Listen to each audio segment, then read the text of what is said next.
عمرو ان رسول اللہ صلی اللہ علیہ وسلم قال، حضرت عبداللہ ابن عمر رضی اللہ تعالی عنہما یہ روایت کرتے ہیں سرکار علیہ الصلوۃ والسلام نے فرمایا الصیام والقرآن،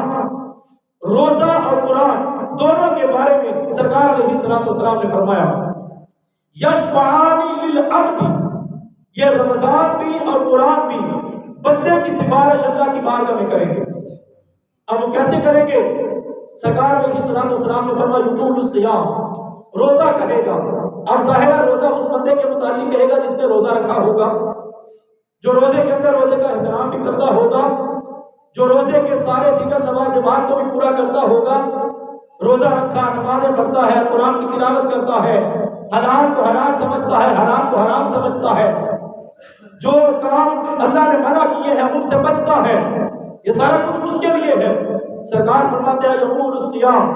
یہ روزہ کہے گا اے ربی انی منعتہ الطعام، اے میرے رب میں نے تیرے اس بندے کو کھانے سے روک کے رکھا، کھانا اس کے پاس موجود تھا لیکن یہ نہیں کھاتا تھا، کیوں؟ اس لیے کہ اس کا روزہ تھا، اس نے روزہ رکھا تھا اور صرف تیری رضا کی خاطر اور روزے کی خاطر یہ کھانے پینے سے رکا رہا۔ وہ شہوات، اور یا اللہ یہ شہوات نفسانیہ سے بھی باز رہا، یہ رمضان سے پہلے بڑا کچھ کیا کرتا تھا، اس کا معمول تھا، لیکن روزے کی وجہ سے اس نے ہر کام کو ترک کر دیا۔ فشفعنی، اے اللہ میں اس کی سفارش تیری بارگاہ میں پیش کرتا ہوں۔ اب ویقول القرآن، یہ رمضان کی جو سفارش، روزے کی سفارش ہے بندے کے لیے اللہ رب العزت کی بارگاہ میں، اب قرآن کی باری آ گئی۔ ویقول القرآن منعتہ النوم باللیل، یہ وہ بات ہے جس کے اوپر ہم عمل نہیں کرتے، یہ وہ بات ہے اگر ہمیں اس کی سمجھ آ جائے تو ہم نماز تراویح کے لیے تیار ہو جائیں، ہم قرآن کی تلاوت کے لیے تیار ہو جائیں، ہم قرآن کے ساتھ پیار کرنے والے بن جائیں۔ رمضان بھی اللہ کی بارگاہ میں سفارش کرے گا، روزہ بھی کرے گا،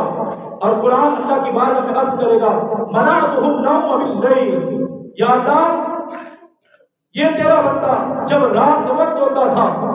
یہ سونے کے لیے نہیں جاتا تھا بلکہ میری تلاوت کرنے کے لیے اور میری تلاوت سننے کے لیے اپنی نیند کو قربان کر دیتا تھا۔